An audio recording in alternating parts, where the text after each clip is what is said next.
नमस्कार साथियों, मैं जी स्वागत करता हूं आपके अपने प्यारे परिवार रोजगार विद अंकित पर। कैसे हैं आप सब लोग? आशा करता हूं बहुत अच्छे होंगे, स्वस्थ होंगे, लाजवाब होंगे। तो जल्दी से लाइव आ जाइए। हम लोग बात कर रहे हैं गुप्त वंश की और यहां पर हम आज सेकंड क्लास है गुप्त वंश हम ख़त्म करेंगे। यहाँ पर चंद्रगुप्त द्वितीय हम लोग पढ़ रहे थे। हम लोग चंद्रगुप्त सेकंड पढ़ रहे थे। चंद्रगुप्त सेकंड, जिसे हम किस किस नाम से जानते हैं, जिसे हम किस किस नाम से जानेंगे। आप कहेंगे 375 से लेकर ये कब राजा बना था? 315 से लेकर 375 से लेकर 415 ईस्वी तक ये शासन करता है। कब से कब तक? 375 ईस्वी से लेकर 475 ईस्वी तक शासन करता है। बात यहाँ पर आ जाती है, सारी चीज़ों के बारे में मैं डिटेल में चर्चा करता हुआ चलूँगा कि सर इसे किस किस अन्य नाम से जानते थे। चंद्रगुप्त द्वितीय को हम किस किस अन्य नाम से जानते हैं, अन्य नाम क्या हैं। हालांकि मैंने पीडीएफ प्रोवाइड करा दी थी आप लोगों को, फिर भी मैं यहाँ पर लिख देता हूँ। अदर नेम क्या होंगे? आप कहेंगे सर अन्य नेम क्या हैं? तो यहाँ पर हम अन्य नेम के बारे में बात करेंगे कि भैया इसे किस किस नाम से जाना जाता है। चंद्रगुप्त द्वितीय को देवगुप्त, देवराज, देवश्री के नाम से जानते हैं। किसके नाम से? देवगुप्त, देवराज और देवश्री के नाम से जाना जाता है। देवगुप्त किसे कहा जाता है? देवगुप्त चंद्रगुप्त द्वितीय को कहा जाता है। देवश्री किसे कहा जाता है? तो चंद्रगुप्त सेकंड को कहा जाता है। और भैया देवराज किसे कहा जाता है? आप कहेंगे देवराज भी चंद्रगुप्त सेकंड को ही कहा जाता है। अब एक बात आती है, चंद्रगुप्त द्वितीय से पहले एक राजा बना था जिसका नाम था रामगुप्त। अब हुआ क्या, जब हूणों का आक्रमण हुआ, शकों का आक्रमण हुआ, तो देवगुप्त ने अपनी बीवी शकों को देने के लिए मान गया कि आप मुझे छोड़ दो, मेरी बीवी को ले जाओ। बहुत डरपोक राजा था जो अपनी बीवी को किसी अन्य राजा को देना चाहता हो। तो ऐसे राजा से जनता कैसे खुश रह सकती है? जो अपनी बीवी की सुरक्षा नहीं कर सकता वो जनता की सुरक्षा कैसे करेगा? जब ये पता चला चंद्रगुप्त द्वितीय को, तो चंद्रगुप्त द्वितीय ने शकों को पराजित किया, शकारी उपाधि धारण की और रामगुप्त जो अपना भाई था उसकी हत्या कर उसकी बीवी से विवाह कर लिया। उसकी बीवी से विवाह कर लिया, धर्म देवी उसका नाम था, उससे विवाह कर लिया। ठीक है जी, हाँ जी। मेरा मन पीडीएफ पढ़ाने का ही था, लेकिन आप लोगों ने कल विवाद किया बहुत ज़्यादा कि पीडीएफ से क्यों पढ़ाते हो। पता नहीं, मुझे तो आपका समझ नहीं आता, बहुत सारे बच्चों का, कि क्या मेंटेलिटी आप लोगों ने धारण कर रखी है, किस चीज़ से आप पढ़ना चाहते हैं। पीडीएफ से पढ़ाओ तो आपको हाथ से लिखकर पढ़ना है, हाथ से लिखकर पढ़ाओ तो आपको पीडीएफ से पढ़ना है। वास्तविकता यह है कि पढ़ना ही नहीं है, कुछ लोगों को पढ़ना ही नहीं है ना। मैं कितनी भी कोशिश कर लूँ आप लोगों को समझाने की, लेकिन वो भी समझ से बाहर है, समझ के परे है। मैं हार चुका हूं इस चीज से कि मैं समझाते समझाते कि भैया आप लोगों के लिए जो बेटर चीज है वही मैं करने का प्रयास करता हूं, लेकिन फिर भी बहुत सारे बच्चे जो हैं नहीं समझ रहे उस चीज को, और कुछ बच्चों के चक्कर में और बच्चों का भी नुकसान हो जाता है। उपाधियां, टाइटल, कौन सी टाइटल उपाधियां धारण की थी? टाइटल्स की अगर बात होगी तो आप कहेंगे भैया कौन सा टाइटल लिया था?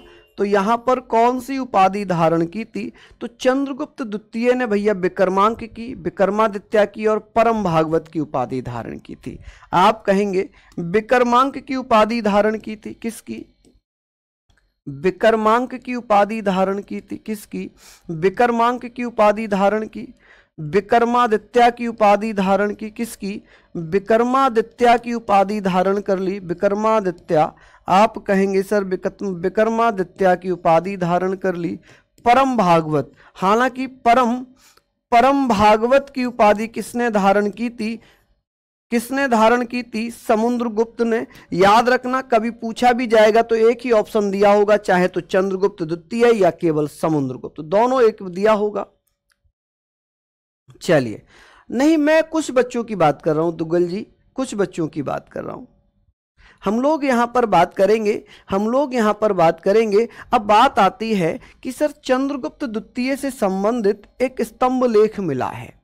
मेहरौली में जो लौह स्तंभ है उस पर नाम लिखा है चंद्र, जिससे यह पता चला कि वो जो लौह स्तंभ है मेहरौली का वो चंद्रगुप्त द्वितीय से संबंधित है। मेहरौली में जो लौह स्तंभ मिला है तो आप कहेंगे भैया मेहरौली में एक लौह स्तंभ मिला है, कौन सा?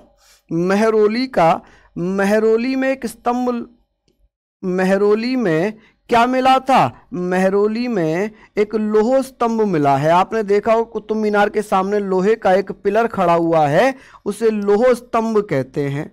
क्या बोलते हैं? एक आयरन पिलर खड़ा है जिसे लौह स्तंभ कहेंगे। इस लौह स्तंभ पर चंद्र लिखा हुआ है। क्या लिखा है? चंद्र। और इस चंद्र की जो पहचान हुई है, इसकी पहचान किसके नाम पर की गई है? इसकी पहचान चंद्रगुप्त द्वितीय के नाम पर की गई है। किसके नाम पर? चंद्रगुप्त सेकंड के नाम पर की गई है। कि जो मेहरौली में कुतुब मीनार के सामने जो लोहे का पिलर खड़ा हुआ है, इस पिलर को किसके नाम से पहचाना गया है? क्योंकि उस पर चंद्र लिखा था। क्या लिखा था? उस पर चंद्र लिखा था। और चंद्र की तुलना किससे की गई? चंद्रगुप्त द्वितीय से की गई। किससे की गई? चंद्रगुप्त द्वितीय से की जाती है।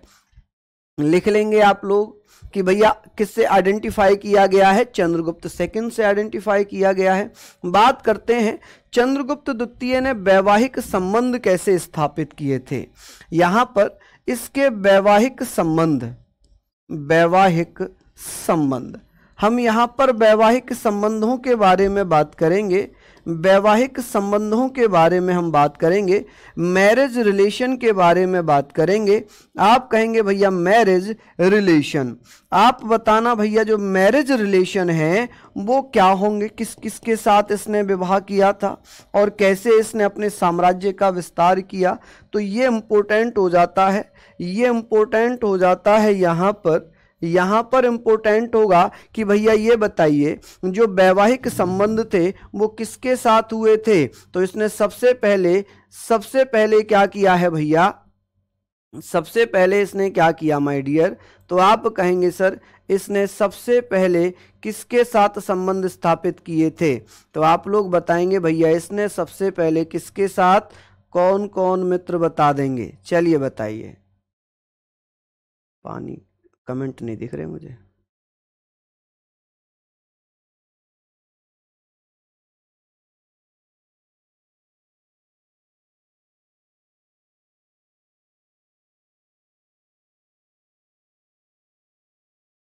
कमेंट कहाँ गए? चलिए बहुत बढ़िया, शानदार, यहां तक हम लोग पढ़ लेंगे। अब बात आती है कि मैं बात कर रहा था किसकी, मैं बात कर रहा था यहां पर किसकी। तो आप लोग मुझे बता देना सर। वैवाहिक संबंध की बात हो रही थी और हम लोग जानते हैं नाग राजकुमारी थी एक, नाग राजकुमारी थी एक, राजकुमारी कुबेर नागा, राजकुमारी थी एक कुबेर नागा। ठीक है, क्या नाम था उनका? कुबेर नागा। तो कुबेर नागा के साथ विवाह हो जाता है। कुबेर नागा से विवाह किया किसने? चंद्रगुप्त द्वितीय ने। किससे विवाह कर लिया? किससे विवाह किया है? किससे शादी की है? ओहो, किससे विवाह कर लिया? आप लोग बताना कि भैया जो विवाह किया था ये कुबेर नागा से विवाह कर लिया। क्या किया? तो आप कहेंगे चंद्रगुप्त द्वितीय ने नाग राजकुमारी कुबेर नागा से विवाह कर लिया और इससे एक बेटी उत्पन्न होती है, इससे एक पुत्री जन्म लेती है जिसका नाम है प्रभावती। तो इससे एक पुत्री का जन्म हुआ, इससे एक पुत्री का जन्म हुआ और उस पुत्री का नाम है प्रभावती। इससे एक पुत्री ने जन्म लिया प्रभावती। आप कहेंगे प्रभावती। गुप्त वंश की पहली महिला शासिका बनी है प्रभावती। क्या बनी है? गुप्त वंश की पहली महिला बनी है प्रभावती। हाँ जी बिल्कुल। अस्मिता कुमारी जी उनको कोई नहीं बोलेगा, लेकिन अगर मैं नहीं पढ़ाऊंगा ना तो आप सब लोग बोल देंगे, सारे बच्चे बोल देंगे अरे सर तो पीडीएफ से पढ़ाते हैं, पता नहीं क्यों हाथ से लिखकर नहीं पढ़ाते। समस्या ये है, समस्या ये है। ठीक है,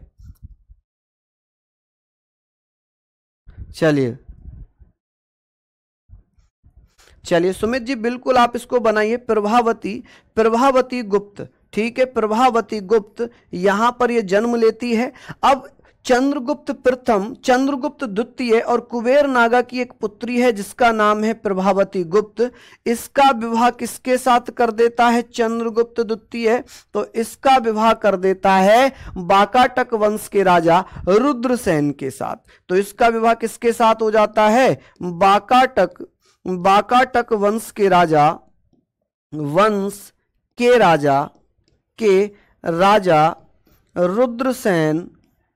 रुद्रसेन के साथ। किसके साथ? रुद्रसेन के साथ। ये बाकाटक वंश का शासक था रुद्रसेन द्वितीय, रुद्रसेन सेकंड के साथ विवाह कर देता है। के साथ भैया विवाह कर दिया। अब जब नागा राजकुमारी से खुद चंद्रगुप्त द्वितीय ने विवाह कर लिया तो नाग राजवंश इनके सहयोगी हो गए, समधी हो गए। उसके बाद चंद्रगुप्त द्वितीय ने अपनी पुत्री का विवाह किसके साथ कर दिया? अपनी पुत्री का विवाह, प्रभावती गुप्त का विवाह बाकाटक वंश के राजा रुद्रसेन द्वितीय से कर दिया। तो भैया जो बाकाटक वंश है वो भी गुप्तों का संबंधी हो जाता है, इसलिए इसका साम्राज्य विस्तार बाकाटक के साथ और नाग वंश के साथ विस्तारित हो जाता है, फैल जाता है। अब इसका एक बेटा था जिसका नाम था कुमारगुप्त। चंद्रगुप्त द्वितीय अपने बेटे कुमारगुप्त की शादी कदम्ब वंश के शासक काकुस्स वर्मन की पुत्री के साथ कर देता है। किसके साथ? काकुस्स वर्मन की पुत्री के साथ करता है। पहले यहां पर आप लोग इसको लिख लीजिए, यहां पर जल्दी से लिख लीजिए।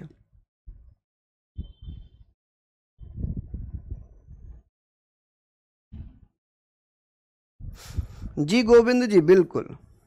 चलिए अब हम लोग बात करते हैं चंद्रगुप्त द्वितीय ने, मैं यहां पर बता रहा हूं, चंद्रगुप्त सेकंड ने, किसने? चंद्रगुप्त सेकंड ने क्या किया? चंद्रगुप्त सेकंड ने, इसको ऐसे ही लिखा रहने तो ये अच्छा लगता है। चंद्रगुप्त सेकंड ने अपने पुत्र की शादी, किसकी शादी भैया?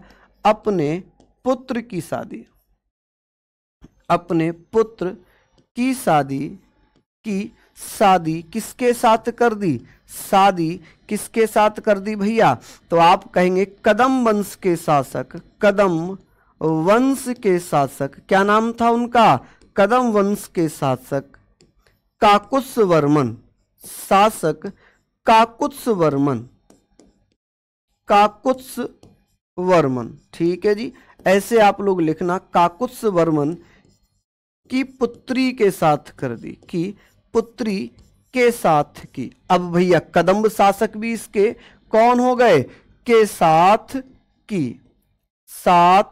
की। अब कदम्ब वंश भी इसके क्या हो गए? संबंधी हो गए। तीन राजवंशों में इसके संबंध स्थापित हो गए, तीनों ही इसके क्या हो गए? संबंधी हो गए। चलिए अब भैया चंद्रगुप्त द्वितीय ने अपनी राजधानी किसको बनाया था? अपनी राजधानी पाटलिपुत्र को बनाया। कैपिटल किसको बनाया? जल्दी जल्दी से बताइए किसको बनाया? तब तो बता ही देंगे, मैंने बोल ही दिया। इसने अपनी राजधानी पाटलिपुत्र और उज्जैनी को बनाया था। किसको बनाया था? पाटलिपुत्र को। आप कहेंगे भैया किस किस को बनाया था? पाटलिपुत्र को, पाटलिपुत्र एवं उज्जैनी। आप कहेंगे भैया किसको बनाया? उज्जैनी को बनाया। ये भी आप लोग लिख लीजिएगा, उज्जैनी को बनाया। ठीक है जी, पाटलिपुत्र एवं उज्जैनी को अपनी राजधानी बना लिया। अब बात यह है कि सर पाटलिपुत्र तक तो ठीक था, लेकिन उज्जैनी को क्यों बनाया था? उज्जैनी को क्यों बनाया था? तो आप कहेंगे सर उज्जैनी के ऊपर चंद्रगुप्त द्वितीय ने आक्रमण किया। चंद्रगुप्त द्वितीय ने क्या किया? आक्रमण किया, और आक्रमण करने के बाद रुद्र सिंह द्वितीय को पराजित कर दिया। रुद्रसेन नहीं, रुद्र सिंह द्वितीय, ये अलग राजा है। रुद्र सिंह द्वितीय को पराजित कर लिया और एक उपाधि धारण कर ली विक्रमादित्य की। बहुत अच्छा क्वेश्चन आता है कि विक्रमादित्य की उपाधि चंद्रगुप्त द्वितीय ने किसको हराकर धारण की थी? तो एक राजा थे उज्जैनी के जिनका नाम था रुद्र सिंह सेकंड। रुद्र सिंह सेकंड को चंद्रगुप्त द्वितीय ने हराया और विक्रमादित्य की उपाधि धारण कर ली। ठीक है, चंद्रगुप्त द्वितीय का पुत्र था कुमारगुप्त। क्या नाम था इसके पुत्र का? कुमारगुप्त। आप कहेंगे कुमारगुप्त। ठीक है। और इसको आप लोग लिख लीजिए गुप्त वंश की प्रथम महिला शासिका, गुप्त वंश की प्रथम महिला शासिका, महिला शासिका, ठीक है जी, पहली महिला शासिका, ठीक है। गुप्त वंश की पहली महिला शासिका, गुप्त वंश की प्रथम महिला शासिका थी प्रभावती गुप्त।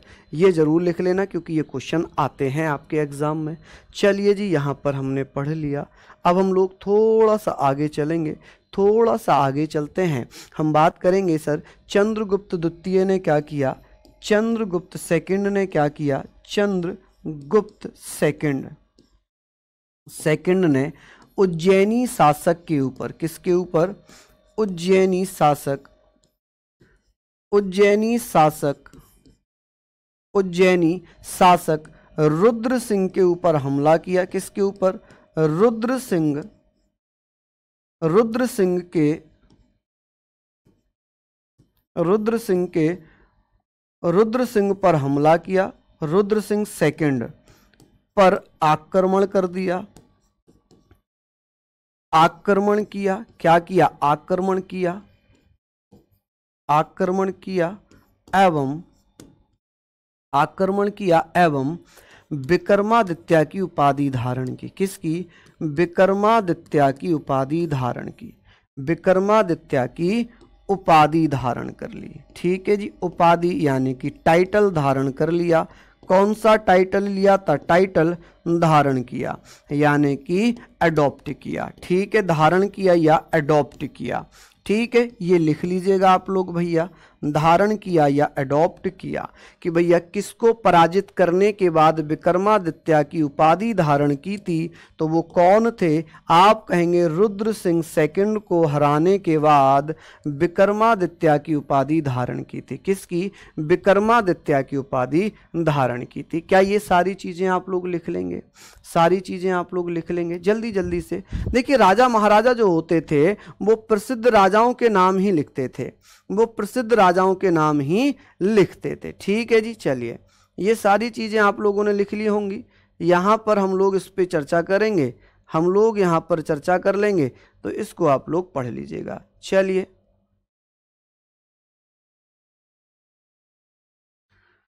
बहुत शानदार, यहाँ पर आप लोग लिख लेंगे टाइटल का मतलब होता है उपाधि। क्या होता है जी, उपाधि। ये लिख लिया आप लोगों ने।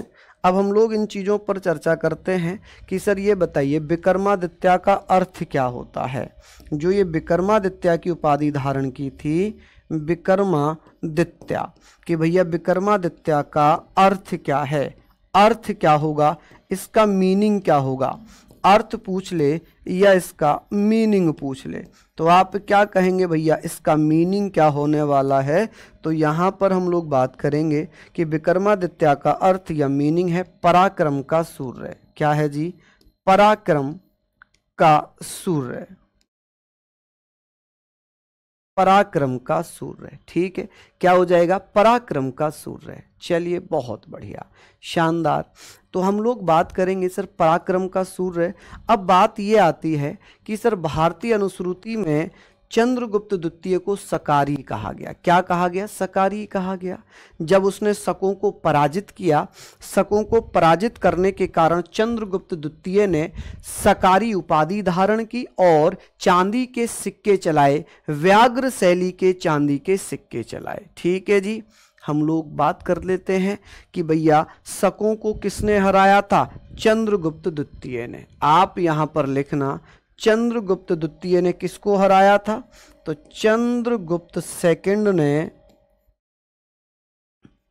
ने शकों को पराजित किया। किसको हराया, शकों को हराया, शकों को हराया और कौन सी उपाधि धारण कर ली, हराया एवं शकों की उपाधि धारण कर ली, एवं सकारी उपाधि धारण कर ली। कौन सी उपाधि धारण की थी, कौन सी उपाधि ली थी भैया शकों को हराने के बाद, कौन सा टाइटल लिया था, आप कहेंगे भैया सकारी।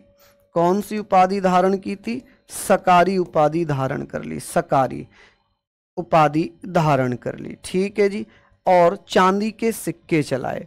इसने शकों को हराने की खुशी में व्याघ्र व्याघ्र शैली के, किसके, व्याघ्र शैली के चांदी के सिक्के चलाए, व्याघ्र शैली के चांदी के सिक्के चलाए, व्याघ्र शैली के चांदी के सिक्के चलाए। क्या किया भैया, चांदी के सिक्के चलाए, सिक्के चलाए, सिक्के चलाए। ये आप लोग यहाँ पर लिख लेना, सिक्के चलाए, ये आप लोग यहाँ पर लिख सकते हैं। उम्मीद है आप लोग अच्छे से पढ़ेंगे, महत्वपूर्ण तरीके से पढ़ेंगे। चलिए जल्दी जल्दी से लिख लीजिए, ठीक है, बहुत बढ़िया। यहाँ तक आप लोगों ने सारी चीज़ें लिख ली कि भैया चंद्रगुप्त द्वितीय ने अपने बेटे कुमारगुप्त की शादी किसके साथ, कदम्ब शासक काकुस्थ वर्मन की पुत्री के साथ की थी।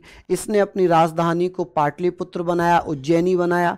उज्जैनी क्यों बनाया था, क्योंकि उज्जैनी के एक राजा थे जिनका नाम था रुद्र सिंह सेकंड, उनको हराया और उनको हराने के बाद चंद्रगुप्त द्वितीय ने विक्रमादित्य की उपाधि धारण कर ली। विक्रमादित्य का मतलब होता है पराक्रम का सूर्य। किसका होता है भैया, पराक्रम का सूर्य, ठीक है जी।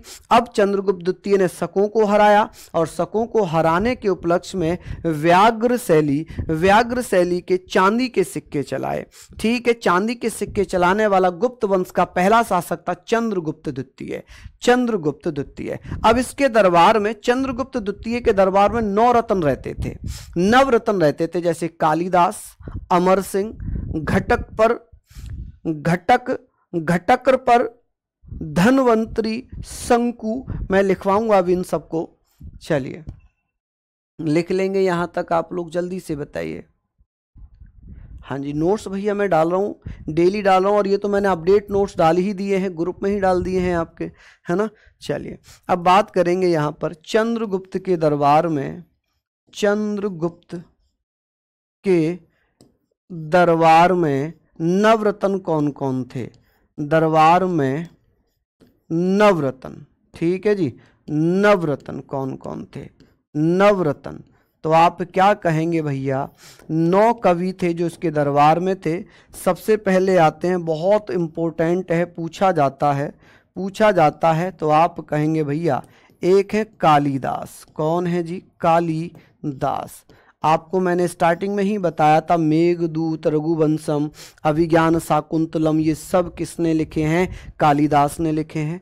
अमर सिंह भी नवरत्नों में आते थे। कौन, अमर सिंह भी नवरत्नों में आते थे, अमर सिंह। तीसरे नंबर पे हम लिखेंगे, तीसरे नंबर पे घटक पर, ठीक है जी। चौथे नंबर पे हम लिख लेते हैं धनवंतरी, ठीक है जी, धनवंतरी,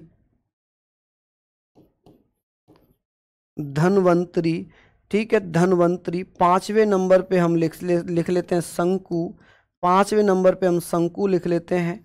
6ठे नंबर पे हम लिखेंगे भैया, किसको लिखेंगे, आप कहेंगे बारह मिहिर को, ठीक है, या बराह मिहिर को लिखेंगे, वराह मिहिर, ठीक है, बराह मिहिर। 7वें नंबर पे हम लिख लेते हैं, 7वें नंबर पे हम भैया बेताल भट्ट लिख लेते हैं। क्या लिख लेते हैं, बेताल भट्ट। ये सब कवि हैं जो नवरत्नों में गिने जाते थे चंद्रगुप्त द्वितीय के दरबार में। एक थे बरूची, एक कौन थे, बरूची। तो आप कहेंगे भैया बरूची भी थे, और बररुचि इनको कहा जाता था, बररुचि। क्या कहा जाता था, बररुचि, ठीक है जी, बररुचि। अब एक और बच गए, उनका नाम क्या था, आप कहेंगे छपणक। आप क्या कहेंगे भैया, उनका नाम था छपणक, ठीक है।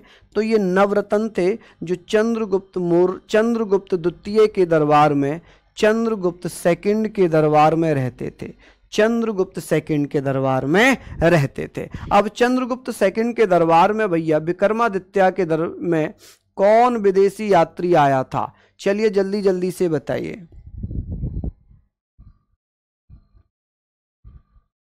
नरेश जी बिल्कुल, मैं एडवांस में पीडीएफ देता हूं, लेकिन समस्या यह है ना, आप लोग, आप नहीं, बहुत कम बच्चे, माइनर 10% बच्चों की मैं बात करूं तो वो अपने आप को होशियार समझते हैं। वो ये सोचते हैं हमें ही सब कुछ आता है, हमें ही सब कुछ आता है, ये टीचर जो पढ़ा रहा है वो पागल है, उसे कुछ भी नहीं पता कि पीडीएफ से पढ़ाना नहीं। वो उसमें अपना ही नुकसान कर लेते हैं। ठीक है, लेकिन मैं कल से किसी की नहीं सुनूंगा, मैं अपनी मर्जी से करूंगा।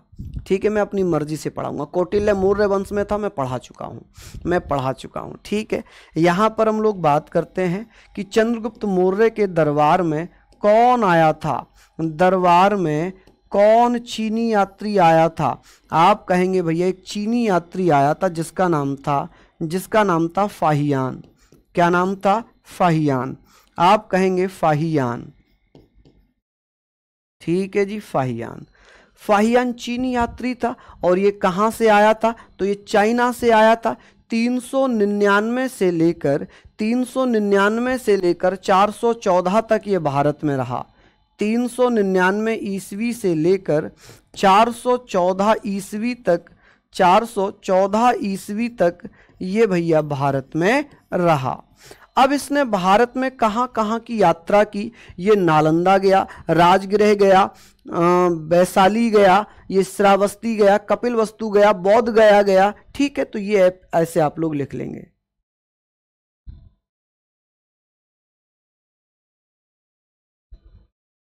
चलिए, बिल्कुल बिल्कुल नेहा जी, बिल्कुल।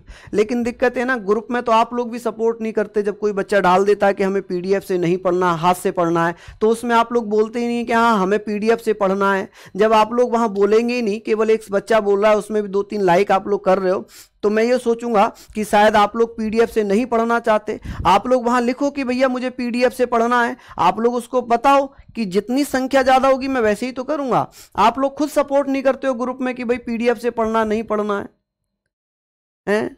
आप लोग खुद विरोध नहीं करते हो। कोई कुछ भी बोल देता है ग्रुप में, आप लोग खुद सपोर्ट नहीं करते हो वहां, तो फिर कैसे पता चलेगा कि आप किससे पढ़ना चाहते हो, पीडीएफ से या हाथ से? चलिए, हम लोग यहाँ पर बात करेंगे। बात ये आ जाती है कि भैया यहाँ पर हम लोग बात करते हैं कि फाहियान ने कहाँ कहाँ की यात्राएं की थी। फाहियान ने जो यात्राएं की थी भारत में, वो कहाँ कहाँ की थी। मैं कुछ यात्राएं लिखवा देता हूँ क्योंकि इंपॉर्टेंट पूछी गई है सीपीओ के एग्जाम में कि फाहियान भारत में कहाँ कहाँ की यात्रा करता है। नालंदा की यात्रा करता है, नालंदा की यात्रा करता है, राजगृह की यात्रा करता है, बौद्ध गया की यात्रा करता है, ठीक है, बौद्ध गया की यात्रा करता है, वैशाली की यात्रा करता है, और भैया कहाँ की यात्रा करेगा? वैशाली की यात्रा करेगा। ठीक है, वैशाली की यात्रा करता है, श्रावस्ती की यात्रा करता है, और आप कहेंगे कपिलवस्तु की यात्रा करता है। पूछा जाता है कि फाहियान ने कहां कहां की यात्रा की थी? कपिलवस्तु। आप कहेंगे भैया फाहियान भारत में आया चंद्रगुप्त द्वितीय के दरबार में, चंद्रगुप्त विक्रमादित्य के दरबार में, जिसने नालंदा, राजगृह, बोध गया, वैशाली, श्रावस्ती, कपिलवस्तु की यात्रा की थी।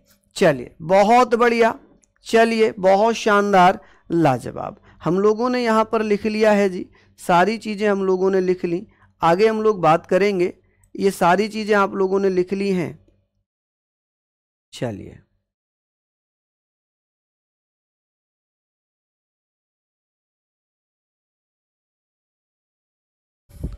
चलें आगे भैया। यहाँ तक आप लोगों ने नोट डाउन कर लिया हो तो चलते हैं फिर आगे, चल लेते हैं। जल्दी जल्दी से लिख लो इसको, जल्दी से इसको लिख लो भैया, है ना। यहाँ तक आप लोग लिख लीजिए। चलिए, बहुत शानदार, आगे बात कर लेते हैं। पोल कई बार मैं करा चुका हूँ आप लोगों से कि क्या क्या करना है। पोल का कोई अर्थ ही नहीं रहता है। अब हम बात करेंगे कुमारगुप्त की। किसकी बात करेंगे? कुमारगुप्त की। कि कुमारगुप्त चंद्रगुप्त द्वितीय के बाद राजा बना। ये 415 से लेकर 455 ईस्वी तक ये राजा रहता है।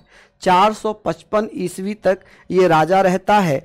अब बात करते हैं कि सर कुमारगुप्त को किस नाम से जाना जाता है। कुमारगुप्त को महेंद्रादित्य कहा जाता है। क्या कहते हैं? महेंद्रादित्य कहा जाता है। ठीक है, चलिए, बहुत बढ़िया। जो ये सोचते हैं ना सिलेबस में तो एग्जाम में तो बहुत टाइम है, इतनी जल्दी क्यों है सिलेबस खत्म करने की, यकीन मानना वो अपनी पढ़ाई के प्रति सीरियस नहीं होते। क्यों? क्योंकि उन्हें तो ये लगता है कि अरे अभी तो बहुत समय है, जून में ही तो एग्जाम होगा, जून में ही तो होगा, हम कर लेंगे। लेकिन वो कर ही नहीं पाते क्योंकि कल आता ही नहीं है कभी। जैसे आपने देखा हो, सुबह अलार्म लगाओ आप, तो आप सोचते चलो 10 मिनट और सो जाते हैं, फिर 10 मिनट बाद बजता है, फिर सोचते चलो 5 मिनट सो जाते हैं, फिर वो ऐसे करते करते टाइम हो जाता है, आप ऑफिस चले जाते हो या स्कूल चले जाते हो, बात खत्म हो जाती है। बात खत्म हो जाती है, वो टाइम आता ही नहीं है।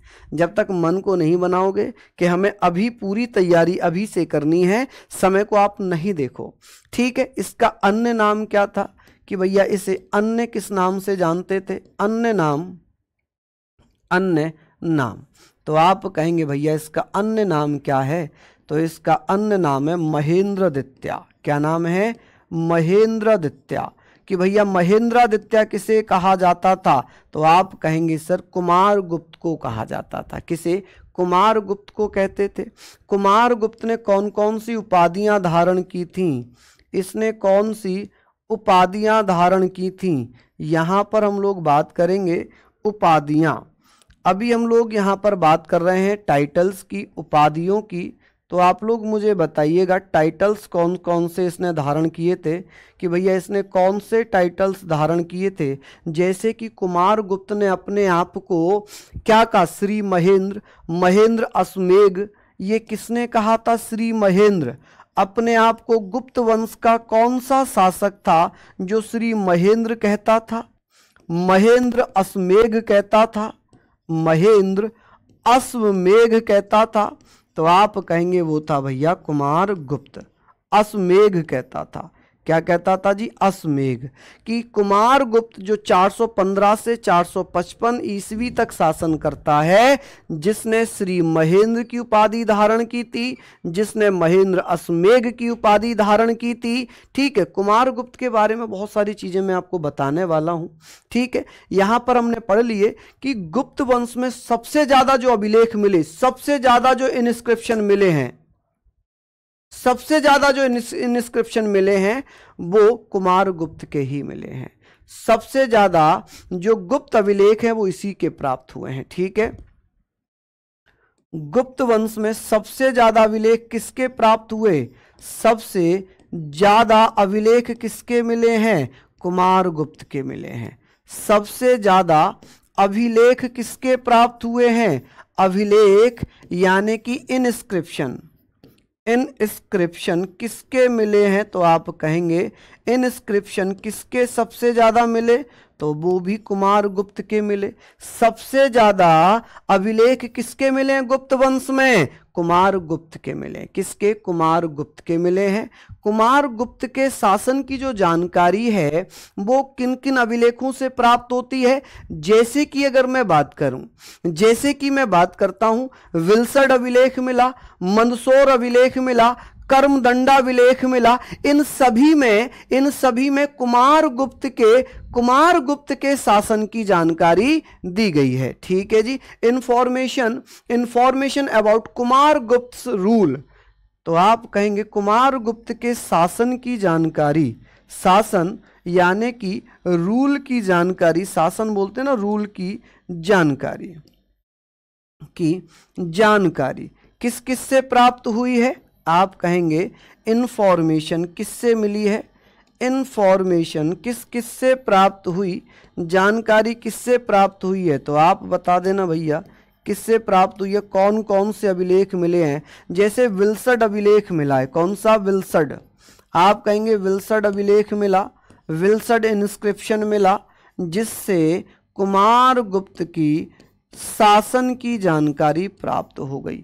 कर्मदंडा अभिलेख मिला, कर्मदंडा अभिलेख, इससे भी कुमार गुप्त की जानकारी हुई कि कुमार गुप्त ने कब से कब तक शासन किया था। एक अभिलेख और है जिसे मंदसौर अभिलेख कहते हैं। क्या कहते हैं? मंदसौर अभिलेख। कि भैया मंदसौर अभिलेख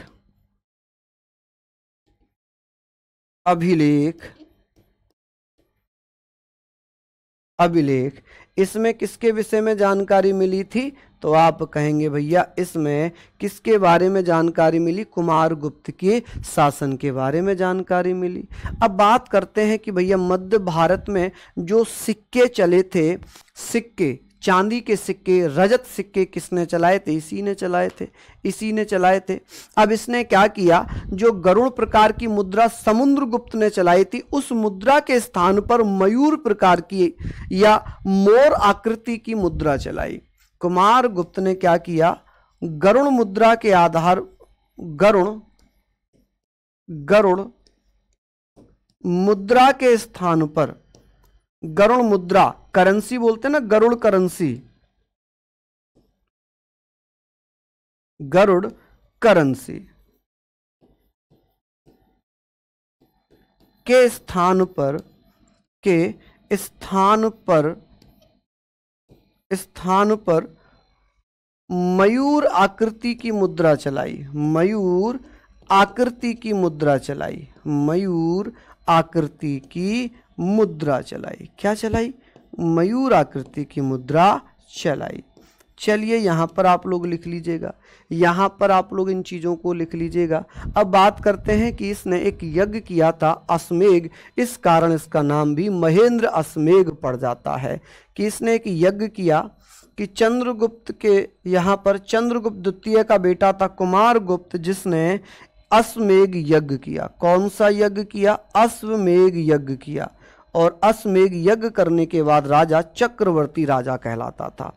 ठीक है, अश्वमेघ यज्ञ किया। कौन सा यज्ञ किया है इसने? अश्वमेघ यज्ञ किया। कौन सा यज्ञ किया है इसने? अश्वमेघ यज्ञ किया।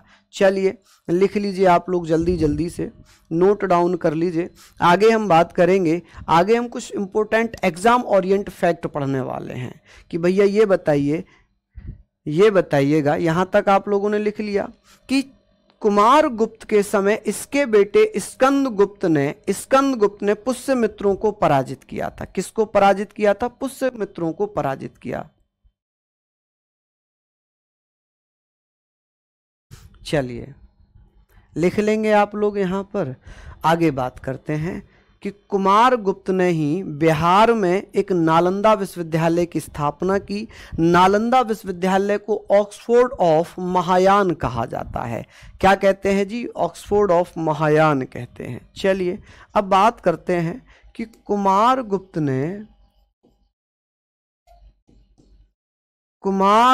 ने क्या किया? कुमारगुप्त ने बिहार के नालंदा में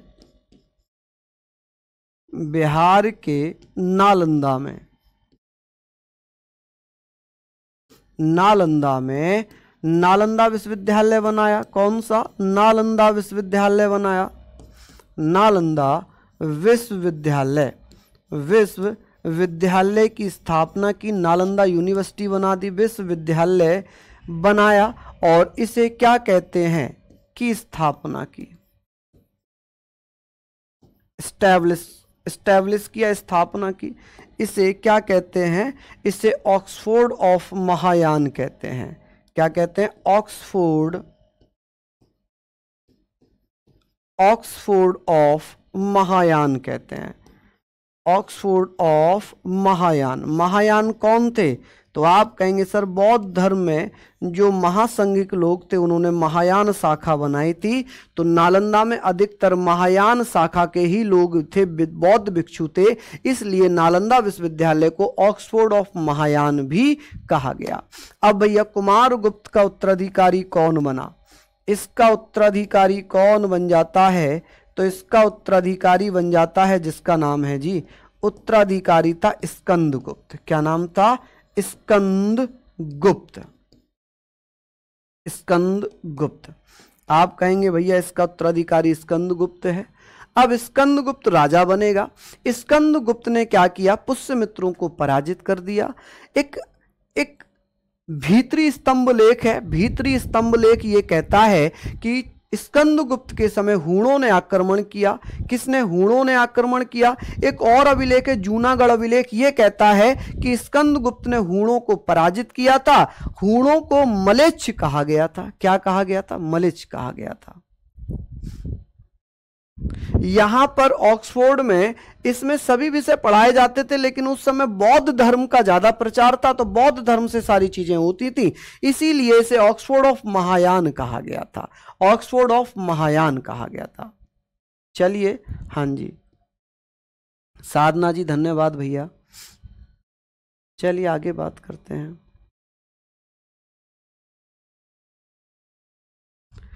कुमारगुप्त चंद्रगुप्त द्वितीय का बेटा था भाई। चलिए, बहुत शानदार, यहां तक आप लोग पढ़ लीजिए। चलिए, बहुत बढ़िया। अब ये चीजें हमने लिख ली कि कुमारगुप्त कौन था, तो कुमारगुप्त चंद्रगुप्त द्वितीय का बेटा था। चंद्रगुप्त द्वितीय किसका बेटा था? आप कहेंगे समुद्रगुप्त का। समुद्रगुप्त किसका बेटा था? चंद्रगुप्त प्रथम का। चंद्रगुप्त किसका बेटा था? घटोत्कच का। घटोत्कच किसका बेटा था? श्रीगुप्त का। श्रीगुप्त ने ही गुप्त वंश की स्थापना की। श्रीगुप्त, घटोत्कच, चंद्रगुप्त प्रथम, समुद्रगुप्त, चंद्रगुप्त द्वितीय, कुमारगुप्त और फिर स्कंदगुप्त और सबसे अंत में विष्णुगुप्त तृतीय। सबसे अंत में आता विष्णुगुप्त तृतीय। लिख लेंगे। हमने बात कर ली कि भैया इसने क्या किया था, इसी के समय में, इसके समय में पुष्यमित्रों का आक्रमण हुआ, उसको छोड़ते हैं, लेकिन यहां पर लिखते हैं कि जो भीतरी स्तंभ है, जो भीतरी स्तंभ लेख था, भीतरी स्तंभ लेख के अनुसार, भीतरी स्तंभ लेख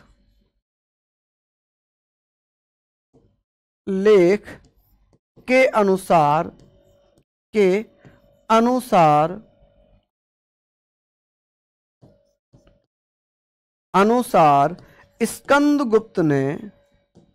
स्कंदगुप्त ने किसको हराया था?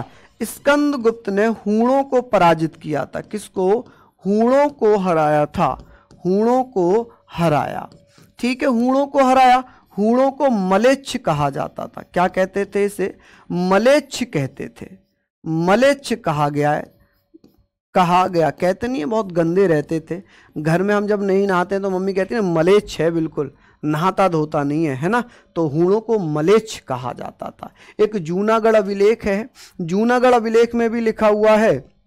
यही सेम बात किसमें लिखी है? यही सेम बात जूनागढ़ अभिलेख में भी लिखी है। जूनागढ़ अभिलेख में भी लिखा है, जूनागढ़ अभिलेख में भी लिखा हुआ है कि भैया कि किसका आक्रमण, तो आप कहेंगे स्कंदगुप्त ने हूणों को पराजित किया और हूणों को मलेच्छ कहा गया। दोनों अभिलेखों में एक ही चीज लिखी हुई है, ठीक है। क्या लिखी हुई है? एक ही चीज लिखी हुई है। चलिए आगे बात करते हैं। आगे बात करते हैं जूनागढ़ अभिलेख, जो कि स्कंदगुप्त ने सुदर्शन झील का भी पुनरुद्धार करवाया था। इसमें लिखा हुआ है, इसमें यह भी लिखा है कि स्कंदगुप्त ने, किसने? स्कंदगुप्त ने क्या किया था? स्कंदगुप्त ने सुदर्शन झील, जो मौर्य शासन में बनी थी, सुदर्शन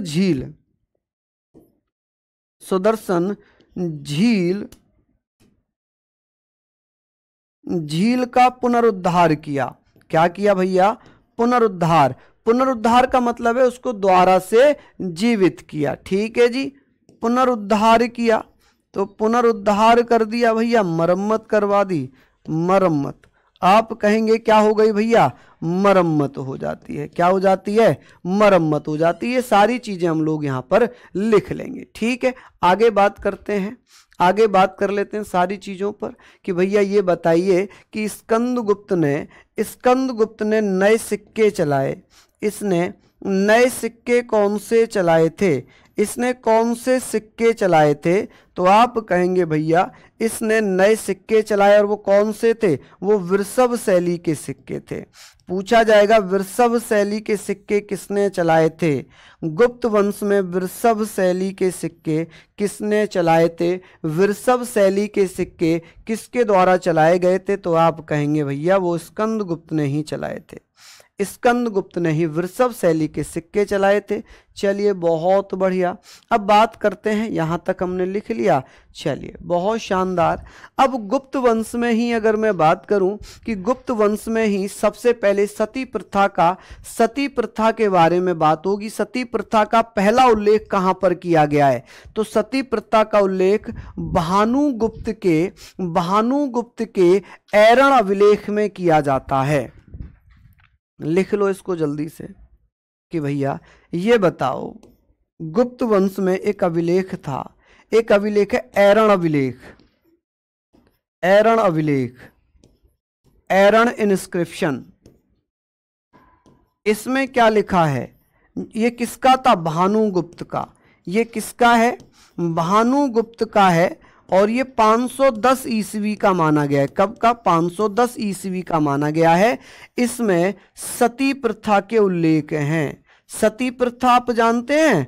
सती प्रथा का वर्णन है कि भैया ऐसी प्रथा जिसमें पति मर जाता था तो पत्नी को जिंदा जलाया जाता था। मान लो जैसे किसी का पति मर जाए, किसी का पति मर जाए तो उस महिला को जिंदा जला दिया जाता था। और जब जिंदा जलाया जाता था उस चिता के आसपास ढोल नगाड़े बजाए जाते थे, महिला को दारू नशा कराया जाता था ताकि महिला नशे में बेहोश हो जाए, उठाकर चिता पर डाल दिया जाए। और जब वो जले, जब उसका नशा उतरे और वो चीखे चिल्लाए तो ढोल नगाड़े बजते थे ताकि गांव में उस महिला की चीख चिल्लाने की आवाज ना जाए। ठीक है जी। तो पहली बार ऐसा हुआ है कि भैया प्रथम उल्लेख है, ये प्रथम उल्लेख गुप्त वंश में प्रथम उल्लेख किया गया है सती प्रथा का। सती प्रथा का प्रथम उल्लेख किसमें है? तो आप कहेंगे गुप्त वंश में प्रथम उल्लेख है ऐरण अभिलेख, जो कि भानुगुप्त का है। किसका है जी? भानुगुप्त का है। आगे बात करते हैं, आगे बात करते हैं कि सर गुप्त वंश का अंतिम शासक कौन था? गुप्त वंश का लास्ट शासक कौन था? ठीक है, अंतिम रूलर कौन था? अंतिम शासक कौन था? अंतिम शासक, अंतिम शासक जिसका नाम क्या है भैया? तो आप कहेंगे अंतिम शासक रूलर कौन है? रूलर का नाम अगर मैं बात करता हूं तो हम लोग यहां पर बात करेंगे अंतिम रूलर कौन हो जाएगा? तो आप कहेंगे सर विष्णुगुप्त तृतीय, विष्णुगुप्त तृतीय। चलिए बहुत बढ़िया, यहां पर हम लोगों ने पढ़ लिया। किसी को कोई दिक्कत यहां तक? चलिए बहुत बढ़िया, शानदार, लाजवाब, है ना। और बात करते हैं, ये सारी चीजें पढ़ ली। चलिए बहुत बढ़िया, शानदार, ये भी हमने पढ़ लिया। अब मैं कुछ बेटा मंदिर वगैरह बताता हूँ गुप्त वंश के। जैसे गुप्त काल में जो प्रसिद्ध मंदिर थे, जैसे तिगवा का विष्णु मंदिर है, जबलपुर मध्य प्रदेश में पड़ता है। भुमरा का शिव मंदिर है, सतना मध्य प्रदेश में पड़ता है। नचना कुठारा का पार्वती मंदिर है, ये भी पन्ना मध्य प्रदेश में पड़ता है। देवगढ़ का 10 अवतार मंदिर है, ललितपुर उत्तर प्रदेश में पड़ता है। भितरगांव का मंदिर है जो कि कानपुर उत्तर प्रदेश में पड़ता है। लिखवा दूं, लिखवा दूं या इसमें ऐड करके दे दूं? बताओ आप, लिखवा दूं या इसमें ऐड करके दे दूं? बताइए। ठीक है जी, यहां तक आप लोग पढ़ लेंगे। अच्छा, बहुत शानदार।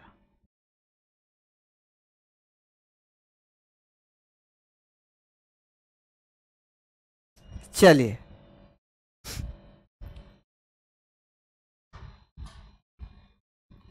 कुछ प्रसिद्ध मंदिर लिखवा देता हूं, गुप्तकालीन प्रसिद्ध मंदिर, जो कि आपके स्टैटिक की दृष्टि से भी गुप्तकालीन प्रसिद्ध मंदिर, मंदिर इंपोर्टेंट है। जैसे कि सबसे पहले आप लिखेंगे, सबसे ऐड कर दूं? लिखवा दो, लिखवा दो, बिल्कुल। तिगवा का विष्णु मंदिर लिखो, तिगवा का विष्णु मंदिर, तिगवा का विष्णु मंदिर। ये कहाँ पड़ता है? तिगवा का विष्णु मंदिर ये कहाँ पड़ेगा? जल्दी से बता दीजिए। मैंने अभी बताया तो आप कहेंगे सर जबलपुर में पड़ता है ये।